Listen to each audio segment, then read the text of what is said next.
All right, welcome back to the Edge Report. Season 4 is centered on one idea that keeps showing up in every conversation we're having across housing, economics, technology, and community design. We're calling it stable living. It's the shift from surviving to belonging, from volatility to predictability, from chaos to grounded forward motion. Today's guest understands that shift at a cellular level. Emily Kyle's the author of Bitter to Better, a book that blends memoir, neuroscience, faith, and the quiet courage it required to rebuild your life, one decision at a time. She writes with a level of honesty that makes you pause and with a scientific clarity that makes you lean in. Her work reminds us that stability is not just a product of policy or design, it starts inside of your human body. It starts with the chemistry of safety, connection, and resilience. So today, we're going to explore the biology of bitterness, the science of redirection, and the role of belief systems, and what it takes to create the lives and communities that can actually hold us. Emily, thank you for joining us. Let's jump in. Thank you so much. I'm excited for this nerdy conversation. It's going to make my heart happy. Yeah, absolutely, especially on a cold, rainy day. So Emily was gracious enough to ask me to pre-read the book. So I've been watching her success as we've gone from pre-read to publish. So why don't you tell the world a little bit about you and how this book came about? So, a little bit about me is to put me in a nutshell, I am just a nerd about why humans do what they do. And I'm blessed to get to work in the highest levels of business, but also in sports. And I want to say how the book came was me, like you said, I'm a person of faith. It's more of a me arguing with God because I have dyslexia. I didn't want to write a book, but I just felt like this nudge. And if people are not of faith, if you ever like have this gut instinct, like you got to do something, you're like, oh, that's kind of like what kept hitting, and then it came over and over and over and over and over again and it kind of came all together within a time with my therapist. The book is called Bitter to Better, and so it was through a horrible divorce and just things along the way. I was really in a bitter season and just trying to get that health and to get what you talk about stable, getting back to grounded. What we actually call as homeostasis. Like, how do we get to our home state? And through a conversation with her, she's like, you should write a book on this. And I'm like, don't say that.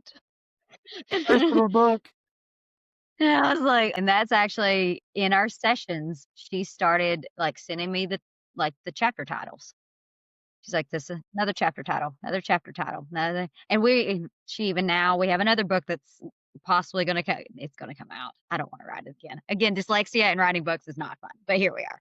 Uh, so, that's how the book came to be. Yeah, well, so that takes me to my first point. Stability begins with the nervous system. So obviously, stable living for us, long before housing or economics, it begins inside of your body. So, stable communities obviously require stable people, and stability is partially biology. So you started talking about that with Amy and cortisol and Mhm. grandma, and help us with that for a second. Give us your characters.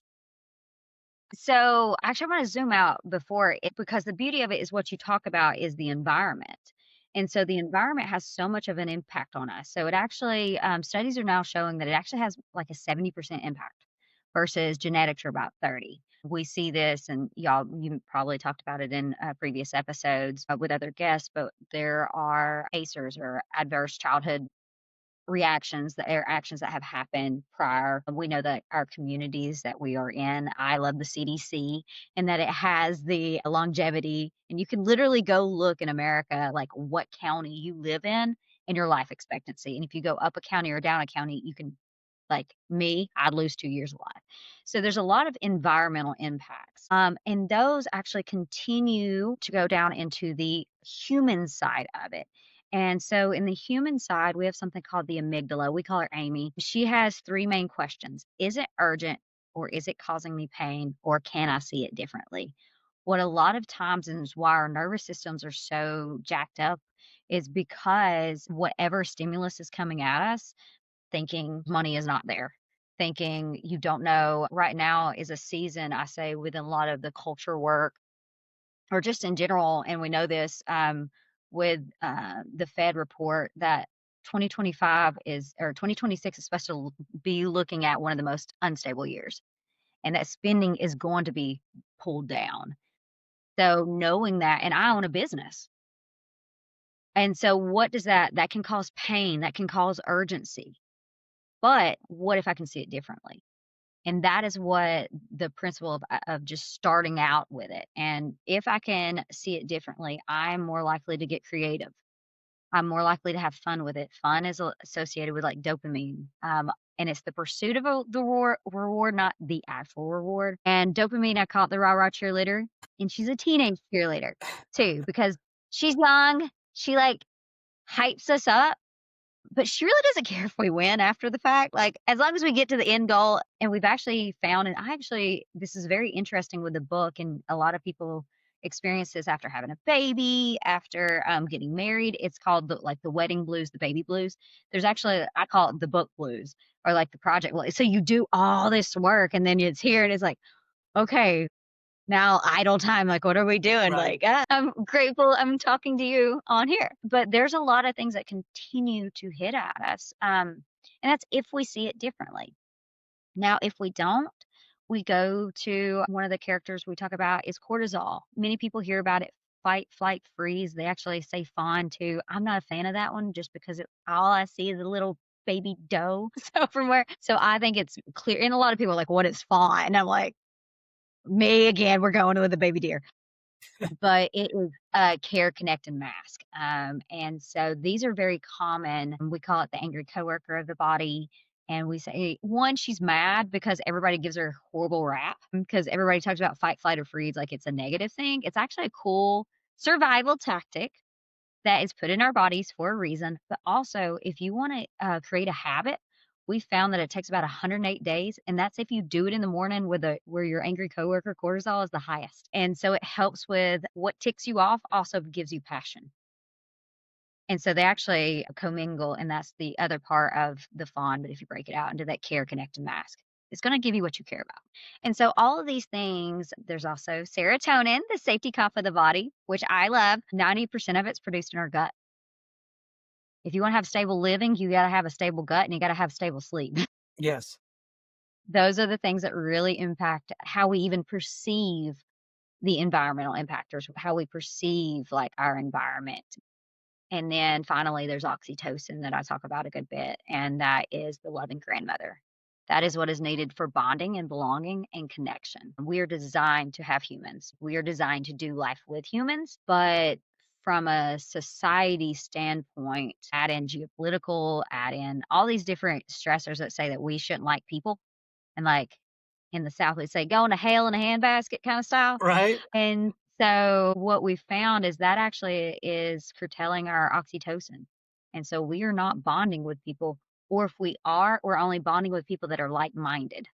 And that is causing issues because we don't have diversity of thought. So that's a large concept, a lot of different things, but it's beautiful, I think, for people to understand our wiring in our brain and like taking each one of them. That's what I do in the book is take each one of like, how did shame hit me? How did rejection hit me along the way? Well, Emily, you're clearly a systems thinker. And that's Mhm. kind of what's got us come together, right? Because I read your book and I was like, okay, she gets like the whole thing. Bitterness is a system, as you say, not Mhm. a feeling, right? And that tie-in works really well with our concept of pathway communities model of whole body design. The environment is extremely important. The physical environment, the emotional environment, the psychological environment, all of them. I look at it as an operating system, really. And you sort of say that too. It's not a moral failure, bitterness, and it has to be worked on. So let's talk about the bitterness side a little bit, how it's a system, not a feeling. It is just like a symptom of something bigger. And we have to figure out what in the system is causing it. And it could be a plethora of anything. Right now, we're in a holiday season. Could be Yes, we do. Yeah, and do you know what I got bitter at lately? Is that I do not understand why they send you in December all your home tax things that you gotta fill out. I'm like I was talking to my parents, I'm like, "Why do they send that now?" Right. Um, I was and bitter it's this like, morning when I woke up. Today's, is Giving Tuesday. And I'm like, you had a whole year to yeah, give. What do you why are you waiting for one day that like a month before the end of the year?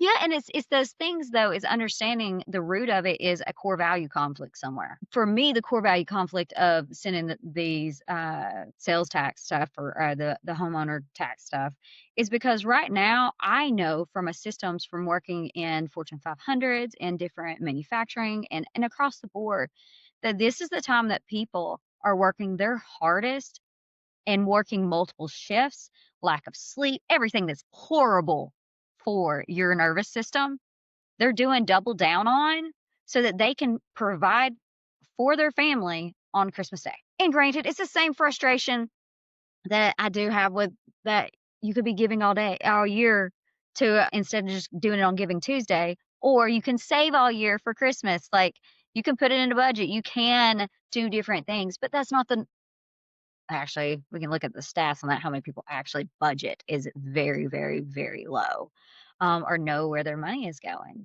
So, by understanding what is making us bitter, by understanding that, I write about it a lot in the book. It can be, right now, I'm seeing a lot of mergers and acquisitions. If you're going to look on like the big scale too, I am seeing it is a smart, but I think ethically wrong move that a lot of corporations are doing right now is that they are having people come work in office, taking all the virtual work and moving it back in. The reason why I think that is it's a smart move and the fact that if you need to do layoffs for budgets, Yeah, it's it's an called easy forced attrition.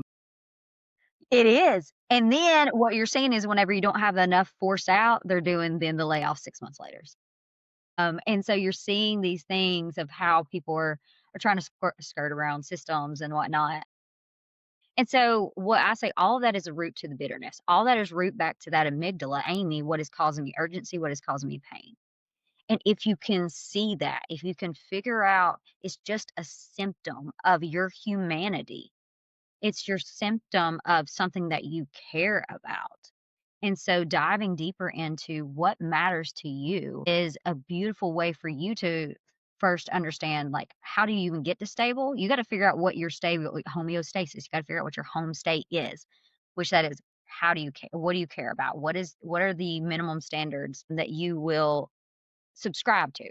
Because I think a lot of times we go through life and I hope people evolve out of certain patterns and then they get into what I call the never go back phase. So like I talk about it at the end of the book about dating and there's certain things I will never go back to. I for the longest thought I was dumb because that's what I was told all the day. Like and it was like that I was a DA that I wasn't smart enough. I didn't know we were doing 200 head of cattle too.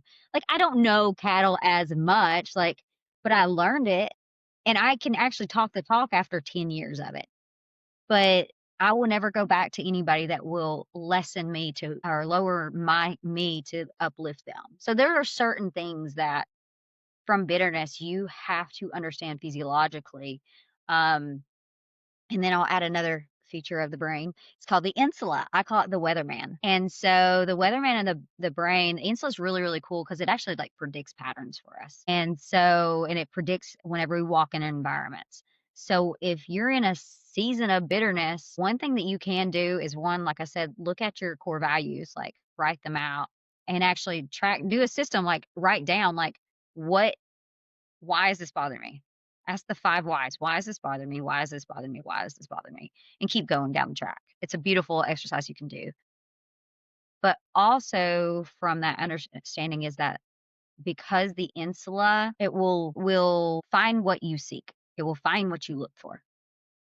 And what I say is that actually I did this the other day with I work with sports team and one of my athlete groups, the music before the games was catered to the audience, which the audience is like and this is a basketball team. It's catered to an audience, and this audience is probably all in their 70s. They're Right. all white 70s. Right. The demographic of the basketball team It's not that. is not that even close, and half of them's international too. So within that, every time they were stepping on the court, their insula was like, "This music is awful. This music is awful." Like, and it was really impacting their play. And I'm like, make a dance out of it.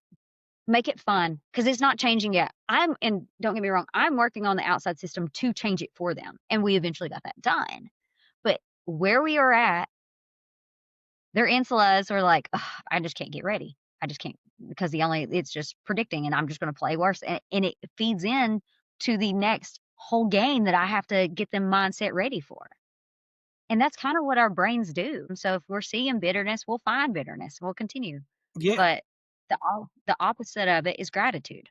That's right, and that's the redirection, so it's perfect, that Mhm. goes right into my next point, the power of redirection, why no is a stability builder, why no can be I always say there's a guy, Duncan Wardell, I had the privilege of sitting through one of his creativity workshops. He was the head of innovation at Disney for a lot of years, and he became a friend, and he starts with yes and versus no because. And if you say no because during his workshop, he makes you stand up on your chair and scream at the top of your lungs, I'm a reductionist. Just to like make it how ridiculous it is, but how important that answer, yes, and is instead of no because. So let's talk about how important that no is as a stability builder, because that's to me like sort of the crux of kind of what you're getting at when you're shifting from bitter to better.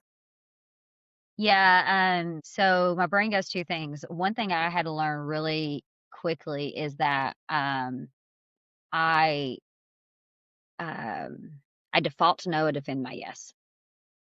And what I find a lot of times is a lot of times people say yes to everything, and they're like the biggest part of it is that. And also what the other thought is that it makes me think of my coworker, Matt, too. Anytime that we talk about stuff, he always, I'm like, "Is it black or white?" Kinda and he's like, "Depends." Like, it's like there's always a different factor and a different variable that can be at play, but we gotta choose to find it. We have to choose that whenever we say yes to things, that yes, and I will show up a certain way. It goes with also acceptance and commitment therapy or relational framing theory that also goes within underneath that. But what I say is why I keep harping on core values is one, its impact on your insulin, amygdala, and prefrontal cortex and all these other areas. But the big part of it too is that what I really am big on, and a lot of people talk about, and I have like this on it, it's called control the controllables. I Because it's really actually harder to control controllables that we want, like, try to control your breathing right now. Like, I yeah. Um, and sometimes I'm just doing the best I can with what I have here. But I like acceptance and commitment theory better because we accept that I'm gonna breathe, hopefully, and we're gonna stay committed to certain actions. So, accepting that going back into the athlete thing, accepting that the music could be bad but staying committed that I'm gonna be ready. I'm gonna be all in. I'm gonna execute with excellence. And staying that mindset, I think is so valuable for anybody trying to go from bitter to better or even trying to stay in that stable living and saying that, okay, the housing market's down. It actually makes me think of my dad. Amazing man. I just adore my father. Whenever the recession hit years ago, he's like, I chose not to participate. And I was like, what? He goes, yeah, I didn't participate. Right? I was like, okay. And he didn't. He was not gonna buy into that. He was not going to be reduced by what the world was saying was gonna happen to him. Instead, what we call as leading indicators, he showed up and he doubled down on investing in his people. He doubled down on getting innovative in his designs. He doubled down on taking the season to learn and to grow and to plant what we say, plant seeds for the harvest that is to come. And the beautiful part of it is that everybody in his industry actually went under except him. Yeah. Power of positive thinking, right? Not Mhm, participating and using that power of redirection. So what does it look like then for a community to get a no that becomes a mhm. redirection? Like you had your dad, right? So who plays that role in like in neighborhoods or in communities? That's a question that have to ask myself a lot because right now, like we have this role of an HOA. Like that, they're not gonna provide that role. That's like next level. That's your dad doing something. So like who when it what happens when a community receives a no and how do we do a redirection around that? Mhm. So it makes me think of the one time when there was, it was actually at a, hospital system, and, I had finally, figured out with the talk of a talk about a community as a group of people of an amazing idea. And what it was is where you can take, 340B pricing. So it takes medicine for specialty medications from like $1,600 to 6 cents. And it is a beautiful thing for healthcare, and it allowed them to have the community to have and all the people that we served. We found $1 million savings for every 330 people. Also, caveat to that, the money's gotta be put back into the hospital system or put back into the service within well-being. It allowed for all the medications to be covered. It allowed for, all the employees to have their own doctor. It allowed for all their families also to have that. It allowed, for all their scans. It basically healthcare turned 0, as long as they committed to living a healthy lifestyle and, like, doing the coaching and everything. And so I thought it was a win-win everywhere. And then there was this one doctor. He came and he's like, "No." Like, how? Like, he had ultimate authority because he was, the CMO. He was over a chief medical officer. And I'm like, "Give me the logic." He's like, "It's gonna," and his logic was it was gonna take away his easy money. The labs was the easy money. Right. Yeah.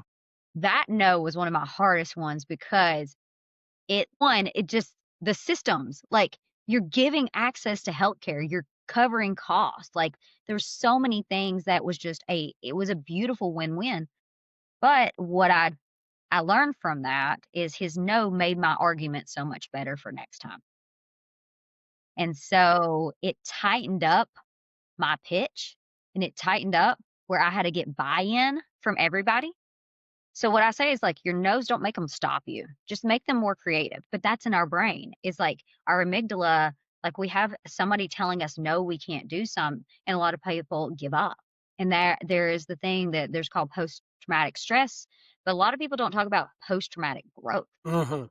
And you can grow through these things. People will talk about growth mindsets, but I also talk about genius mindsets.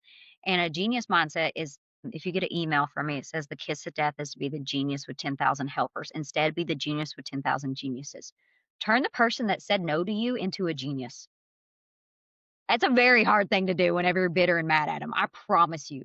However, whenever you can turn their mindset around to be able to, um, okay, I see this is your pain point. What can we do? How can we still work together? Because I feel like this is a really big need. Well, the thing they didn't want to do within their some of their scoring to pay some of their Medicare, Medicaid paybacks is they don't want to do foot exams. Okay, we'll check your box for foot exams. Yes, and. You turn that no Yes, because ma'am. into yes, and. Yep. Well, obviously, it takes a good amount of belief and faith in that, right? So, your example of your dad buckling down and saying, "I'm not gonna participate," and, being a sort of a leader in the community to say, "I'm just not gonna do this." That, obviously there's a role of belief systems and stability, whether that's faith or whether that's community or whether that's story or whether that's health and wellness. So, you obviously are very open about your faith and your story and super open to non-Christians in your faith story. So let's go into that. We have to. It's the belief system behind yes and like this fifth sense of faith.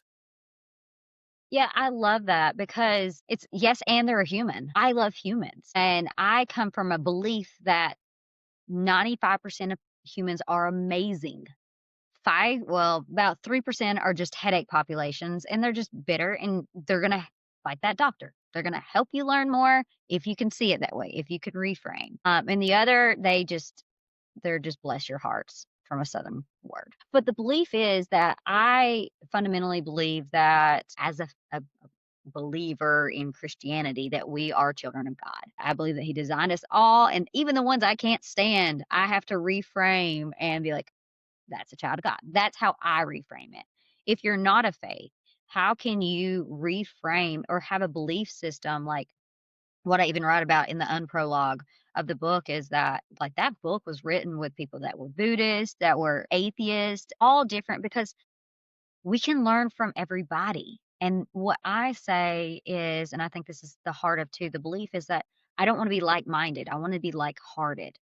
And that if we have a heart for the community, if we have heart for stability, if we have heart for greater good, how can we come together? And even though we don't look the same, how can we relate? And that actually goes into one of my favorite theories. It's called self-determination theory, is what I use a lot on. And it is self-determination theory is that you are self-determined to complete a task or self-determined. It has a lot of that belief factor into it. But it is that you have, I call it the CAR method, competency, autonomy, relatedness. So it drives you to success. So competency, they got to know what they need to know. They got to have understanding. And so whenever you're coming for, everybody has different belief systems, but we're all coming and understanding like what's the core problem we're going to solve. What do we need to know about this problem? Autonomy is there needs to be choice in it. Humans are designed to have autonomy and choice. And then relatedness, that's does it relate to them? Is it something they can bond and belong to? Is it something they can get on board to? And finding that thing in those little areas of the competency, autonomy, relatedness, and I say they're like little levers or gauges you gotta like turn and twist along the way to get to the yes and. It makes me also think of this one time whenever I had to merge cultures of a Korean well, I gave them advice on how to merge cultures. They didn't go with it. Um, but it was a Korean culture coming into American culture, hire 130 people in 30 days, or 150 people in 30 days, did up like a 280% Well, there's the because we're trying now, to. and then there's the long, right? So that's part of what I was going to ask you next is, and you're kind of running right into it, is that like this notion of stable living requires belief, but you have to do now, but you have to create this sort of faith for the longer term, right? There's now and then there's later. And what we really want to do in our just in time communities and societies is pull this apart a little bit, stretch it out, right? Like, sure, you could do that now. What's going to happen tomorrow? Mhm. I love that because I am huge on long-term game versus short-term game. And a lot of people are in with the now. And so with my company Worksby, our mission statement is to create a space for accountability and connection, not for here and now, but for 7 generations to come. And so I love to put people's mindsets on like 7 gen now from later. Like what will people look back and say that you did? Like, but you gotta have the habits now, because a lot of times too is that long game, people think you need motivation, and I'm not a fan of motivation. It flow and it can come whatever. It's discipline. You have to have the discipline. I actually wrote about this yesterday or posted about this yesterday, but like I do Mountain Monday. Every Monday I go up to my mountain Yes, you and do. it's a talk about the faith, the belief. I go up and I pray over the city. I get my hiking in, a goal couple, like 4 or 5 different things. I listen and I learn. I love creativity. And within Mountain Monday, I didn't even that was like the first time I was like, I didn't wanna go. It was cold, it was rainy, it was like everything I didn't want. But I got up to the mountain. I've never seen this before, but it's called a cloud inversion. Hmm. And it's the coolest Well, thing. If you know what a I cloud. saw your post on this. Yes, it's the coolest thing, and it's how our basically, it's warmer above, Hmm. and the cloud it looks like a sea. Hmm. It is just beautiful, and I'm like, "Oh, man," and it's the discipline, and it is just do it. Just do it anyway, like, I actually even did this with my kids the other day, is we went into a store and we saw they saw this little cute mushroom, and I was like, "Oh, what is that?" And then they twisted it, and then I seen it was a timer, and then I went all nerd on them and gave them in, like, aisle 17, like, a full thing on, the Pomodoro method. Pomodoro method is based off of, the little tomato timers, that old-timey ones that you twist, and what I found is that a lot of this is along the way is that, like, just set the timer 20 minutes. You gotta find the healthy habits and just start working on them and, experiment with them. That's the other thing is, like, people feel like they gotta be perfect. I say it's not about perfection, it's about progression. Are you progressing? Are you creating the habits now, the leading indicators now that if you do it every day today, that it will get you the community, it will get you the stability, it will get you to the better place that you want to be in the long. And that place is sustainability. That's where I buried Mhm. the word sustainability and affordability years ago, but we physically did bury the words in one of our fields at the farm during our board retreat because I wanted to make a point. We will need sustainability. We need to be thinking that way, but we have to get to stability first. We want to be able to sustain. And in my opinion, we're not there. We're not far off. I mean, we're a pretty privileged country. We got a lot of our differences. We have a lot of political unrest. We have a lot of question in a lot of our systems thinking. I get it all. But we got it really good.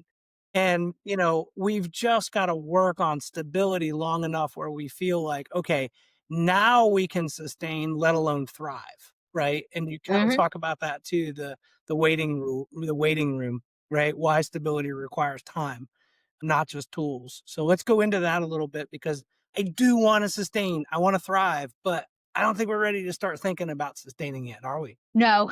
From my standpoint, like, if everybody knew about their amygdala, insulin, and all that, then I'd be like, "Ah, okay." So, first in the nerdy side is, like, homeostasis.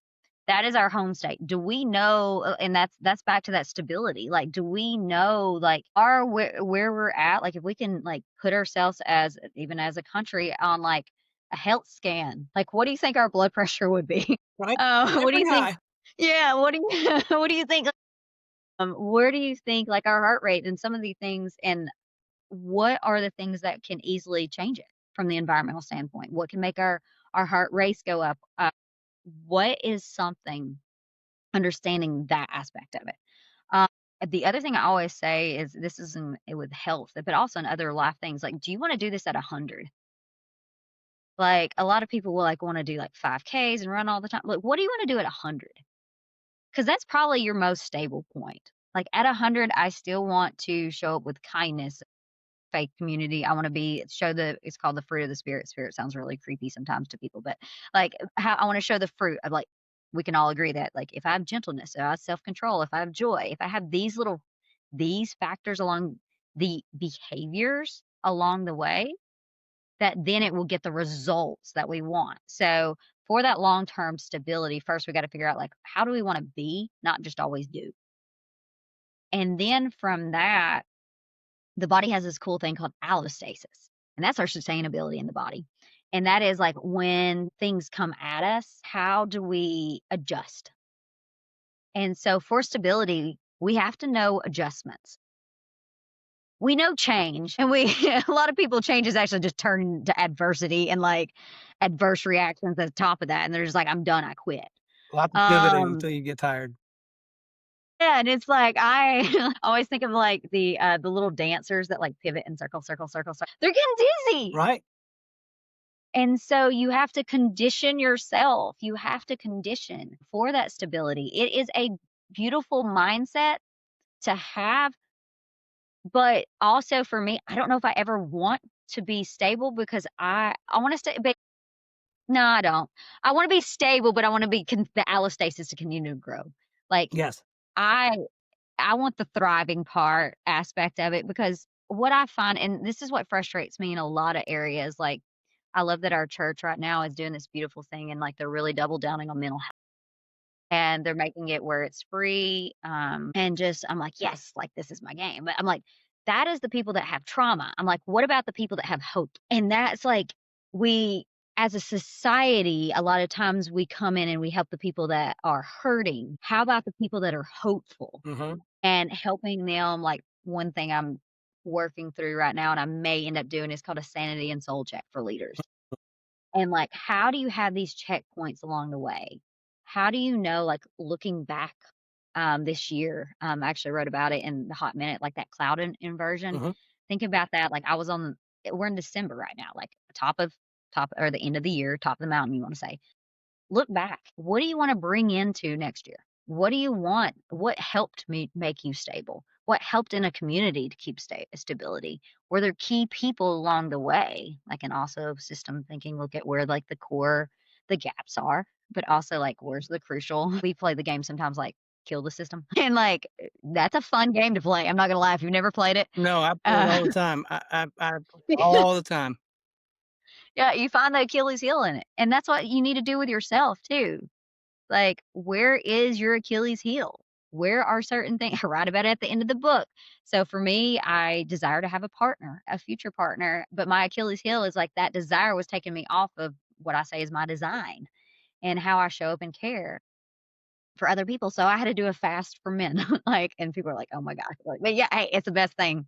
Promise you. Fasting is sometimes not just from social media, but from people that can make your home state go off that it should. But those are things along the way that as humans, we have to understand our design, how our systems are made, how the environment is impacting us in such a massive way that we really don't know as much. And that's why I love talking. Well, and I love that you're talking about it because so where I see this is that, going from surviving to belonging, right? Where you take all Mm, that work, all that hard messiness, all the words that don't make sense, all the chemistry that doesn't make sense, all the biology that doesn't make sense. You trust your gut, you throw some faith in there, and you get to this place of belonging. And it's mhm. your tribe, it's your people, it's your crew. And that's why I believe that belonging really requires things like digital equity. I know that sounds crazy, but people aren't thinking about that. Digital equity is super important, especially in rural communities that don't have connectivity and access. And we'll talk about that in a minute because I want to talk about you as a farmer and I want to talk about me as a farmer.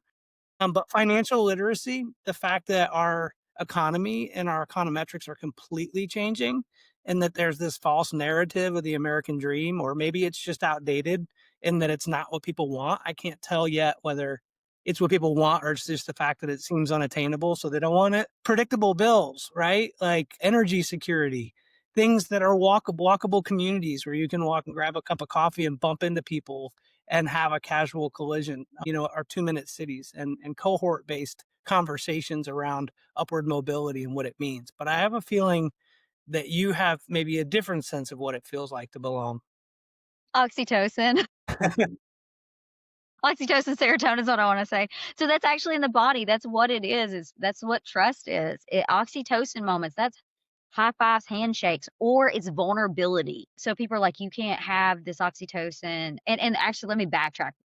Oxytocin is what women have, like, the surge of it, so that they actually like their babies. It's what Pitocin is, if anybody's ever been induced, that is what oxytocin is, artificial oxytocin, and so there are key ways, that you can create that, and it is like that bumping into each other. But we're not bumping into each other. We're the loneliest that we've ever been, but you can do it virtually.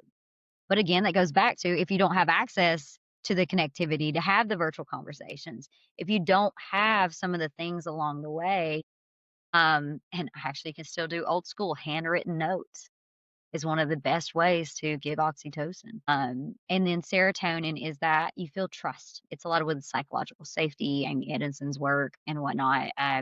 But that you feel like you can speak up, that you feel like you belong in the group.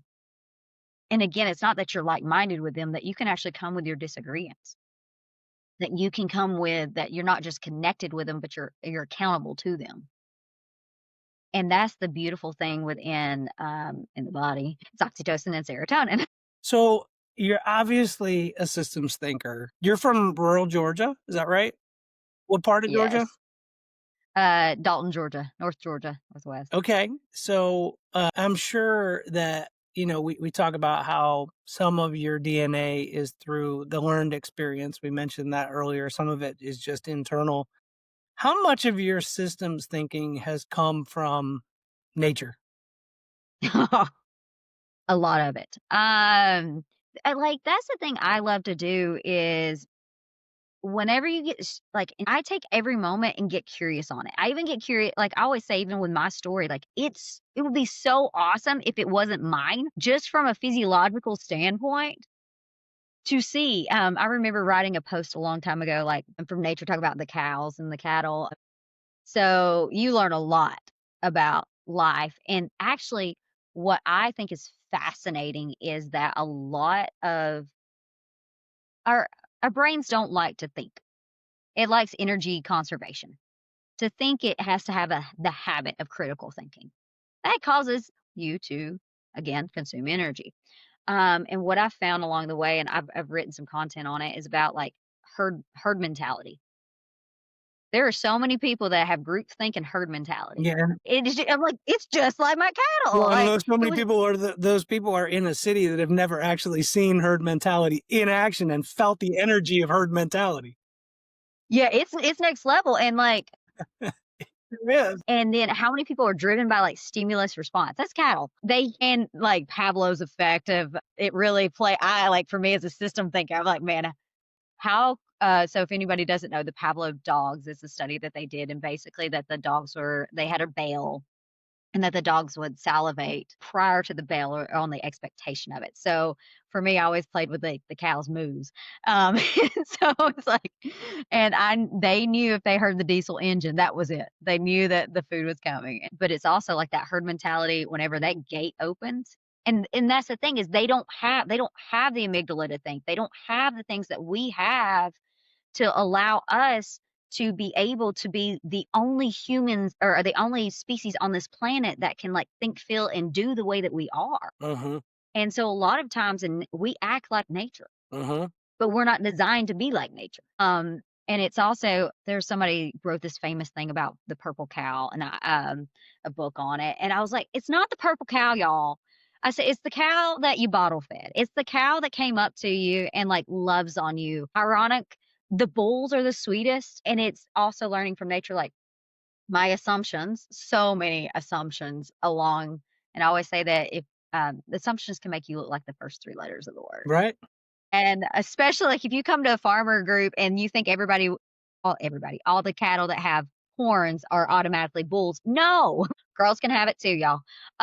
Like, some of the things I learned along the way and just, like, even the interesting ways of, even different systems on, like, now rotating fields. Yeah, exactly. Yeah, I was gonna say There's just so much science and so much that is so amazing and how you can apply that. You can apply those back like, okay, how can rotational we grazing. I mean, it rotate? makes like we need rotational grazing in life. Like we need way Yeah. more rotation. Like, and the scariest thing is granddad's cow call. You know, if they only respond to one call, well, good Yep. luck. You know, we have to rethink even the way we communicate. So, we probably need to do Yes. a whole episode just on like rotational grazing, regenerative thinking, system thinking, inputs, outputs, dependency. That's where all of my inspiration comes from is when I leave the city. I live this sort of, duality in life. I'm here in the studio. I'm at the house in Charlotte. I'm in downtown, literally. I look outside, there's buildings everywhere. There's a light rail. It's super modern, clean. You know, 2.5 hours from here is our farm. And that's where I go to think. And when Mhm. I have that duality, what informs Mhm. my thinking is exactly what we're talking about. It's nature and the complexity and the simplicity that nature provides us if we just pay attention to it. Yeah, it's the KISS method. Keep it simple, silly. Like and that's the thing for me, which we also have something called the WISE assessment. And in a factor of it, it looks like your preferences and your styles. For me, my thinking, and it came from me growing up, going to the deer stand. And I was like, "Man, I can really think here." And then I kept going. I was like, "Okay, I'm gonna bring my books here." And, like, that's what I continued to do. So for my natural environment, that fresh air for fresh idea is how I thrive. However, talking about, like, grazing different fields, some people need the library. They need absolutely quiet, and others need to have, like, coffee shop and have, like, the music in the background. That drives me insane. But learning how people learn on different areas and not just staying in my normative that mine is the only right way and learning how you can be conditioned in every environment. Because how many farmers do you know that would never live where you're living right now? All of them, literally every single one of them. And I'm here kicking and screaming partially. You end up where you are. I'm not saying that this is where it's not where I want to be. It's a absolute blessing that I have the ability to go into two different worlds and build that bridge. And that's really what I'm doing. The city folks have Exactly. a lot wrong in the country, and the country folks have a lot wrong in the city. So they're neither one of them are right or wrong. They're both right and wrong at the same time. So yeah, deer stand moments. That's interesting. My son he has just been getting into deer hunting, and he went and sat in the blind this past weekend, Thanksgiving Day, actually the day after. We have similar climates, I guess, but our farm's at 3,000 feet elevation. So I think it was about 18 degrees on Friday morning when he left. He left out about 6 in the morning, and he came back and he missed a shot, and he was really upset. And he couldn't explain to me what it was. He just could explain to me it was all the things. He was cold, it was windy, the deer smelled him, the deer heard him, it was all his fault. And I was like, "Do you ever think that maybe it's just the one that was supposed to get away?" And he's like, "Oh, come on, dad, stop." I said, "Well, you got until January 15th. You sat out Yeah. there for an hour and a half in your own head, and all you did was think about you in a natural setting and what Mhm. that deer was going to think of you in that setting." And I said, "Did you stop and like really lose your brain and think out there?" And he's like, "Yeah, I really did." And I said, "Well, that's a deer stand moment. Like you don't." Oh, I love that. I mean, it's so true though too, because that's what something I love the deer stand moments because when they're in rut, they care nothing. Everybody's like, "We gotta have it quiet, you gotta have all this sense, you gotta do They all," don't and care. that's how the deer industry makes all their money. I'm not gonna lie on you. They don't care. And, like, people will go above and beyond to, like, do these things, but that's the thing is that they make it condition led. Mhm, And what if you can take out those conditions?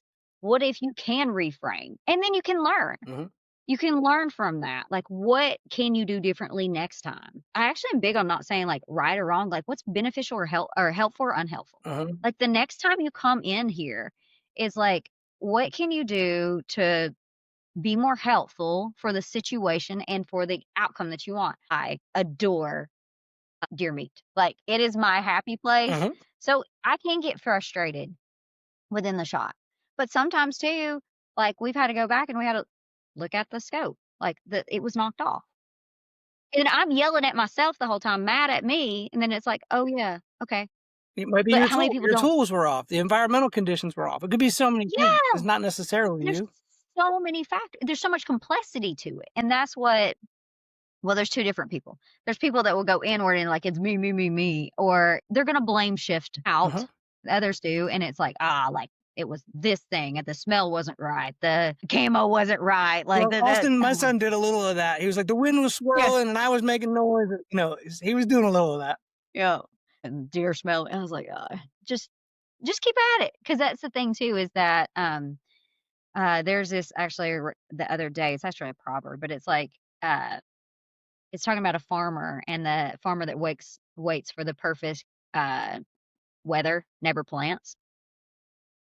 And that's the thing, is like, you're never gonna plant, you're never gonna go, you're never gonna do anything if you keep looking for the perfect scenario, but just keep showing up because you're learning. And that's what I think I love systems about, is that you every time that you put yourself back into the system. And every time that that's vulnerability, that's that connection, that's that oxytocin. Like every time you go back into it, you get the chance to learn better and you also get a chance for an amazing outcome. Yep.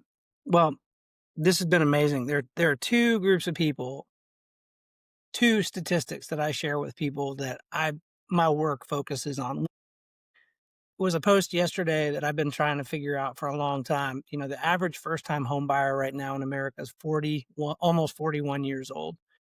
The median home price, $462,000, and the median income is just over $63,000. So we don't have an inventory problem. We have an economics problem on that side. And then on the other side, that's my city side.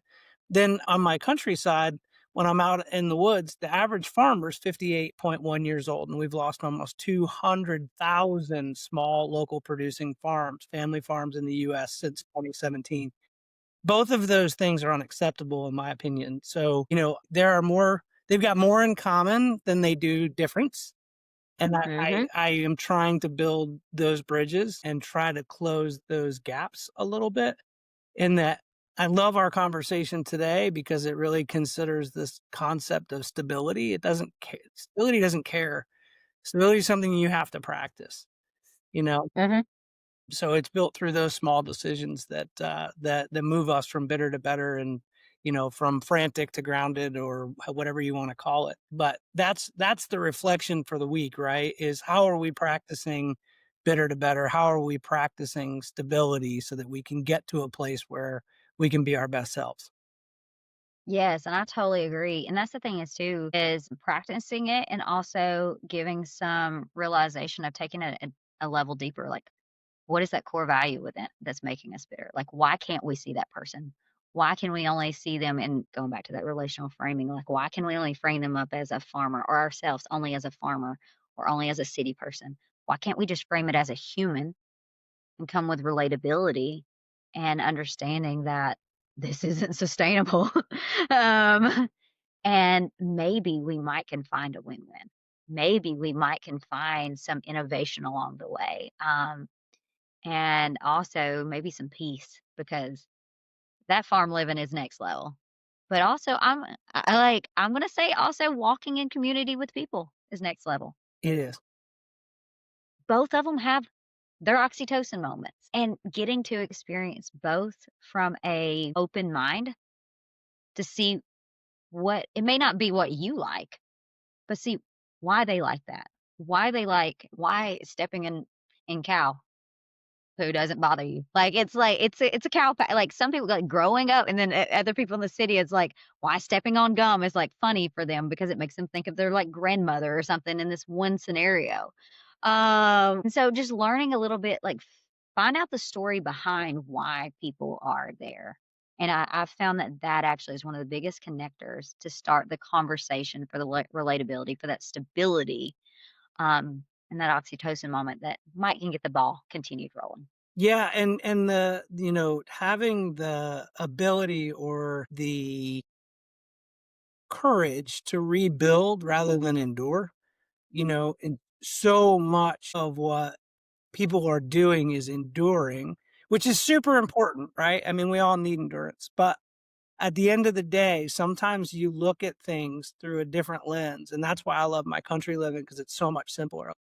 Yeah, you could run 40 miles into town and go buy the solution, but you're not gonna do that because it's gonna take you 2 hours. So you Mhm, just figure out what you got. You work with the tools you've got, and you rebuild whatever it is on in that time rather than enduring. mhm. So I wanna Yep. sort of let you sort of think about that for a second, and then take us. Oh, I gotta think. It's called redneck engineering. Yeah. Yeah, well, And right? here's the thing, like, I my going back to my dad, you never know what that and the other part about it is that we are finding, like, people say that your prefrontal cortex or your brain is not fully developed till 25. We're actually seeing this going 28 into 30. And these are the 28 and 30-year-olds are not the ones that's been built up on technology. So we're gonna see this new generation that has not had the critical thinking skills. And so that's the beauty of it is that critical thinking. But back to my father, one of 6, oldest of 6, poor as all get out. He loved cars, out in the country area, so he went to the junkyard, and from there, like, he learned how to weld, he learned how to build, he learned so many different factors along the way, and then he actually, ended up building a, 1971 Firebird from the frame up, Mhm. all from, like, you can't go just, like, to the shop, like, you gotta get creative, and from there, that taught him these skills to be able to create what he does now, like, he invented a lot of things in the carpet industry, and he always talks about how those little micro moments along the way gave him the small skill sets that he didn't know was so needed for his next level, and the other thing that he did is he actually sold that Firebird to start his own company, and then a beautiful story of I call it redemption, and another word we use is recompense, is that or the person that he sold it to, 10 years later, or no, actually 15 years later, it was still in the, barn, and he'd never touched it. He's like, "Hey, do you want this back?" And he got it back for the exact same price. Wow. I have in the exact same story. So, not Serious? not the same car, not the frame build, but the same, like, my passion that went into this car. I set it out for a Mhm. while, I never should have sold it, but I needed to sell it, and it's in my garage right now this many years later, and I got it for what I paid for it. So, it's or what I sold it for. So, Sometimes that's the thing, right? There's these messages along the way that tell you you're on the right path, and that's the courage to rebuild. That's the idea behind not enduring, being uncomfortable, stepping out of your safety zone or whatever. Um, yeah, practicing this concept of stability and being okay with discomfort is a huge part of that. Well, Emily, this was so much fun. I am so happy that you asked me to look at your pre-read, and that sort of framed my brain for what you were doing. And then when I saw that you had finally published, I was super stoked, and I couldn't be happy for you. So, how do folks get in touch with you? We didn't even talk about your work part. We just talked about your book, but we'll have you on again. How do they get in touch with you? Where can they find your book? Well, I'm so grateful for you. Yournerdyfriend.com. So you can go to yournerdyfriend.com and you can see the book, you can go into work. I'm on LinkedIn there. You can get all into my socials too. So, but that is where I think it fits me. Yeah, no, this is a great conversation. I think we did totally nerd out, and I appreciate that you're my nerdy friend. And I love that the book is out there for the world to read, an important read, because I think it does a great job sort of setting the stage and giving you the information and the resources that you need to kind of practice. And a little bit of practice goes a long way every day. So I have a concept called tiny giants, and the concept behind that is little decisions made regularly over time give us compounding results. And that's whenever you see my hashtag tiny giants, you are clearly a tiny giant because you're writing and living that tiny giant concept. So thank you for that for sure. Well, thank you. And thank you for the time. It's such a blessing. And I'm so glad that you said yes and to editing or reading through the book and just continuing the conversation. You've been such a blessing in my life as well. So Well, thanks, thank you. Emily. We appreciate it. Have a great day. You too.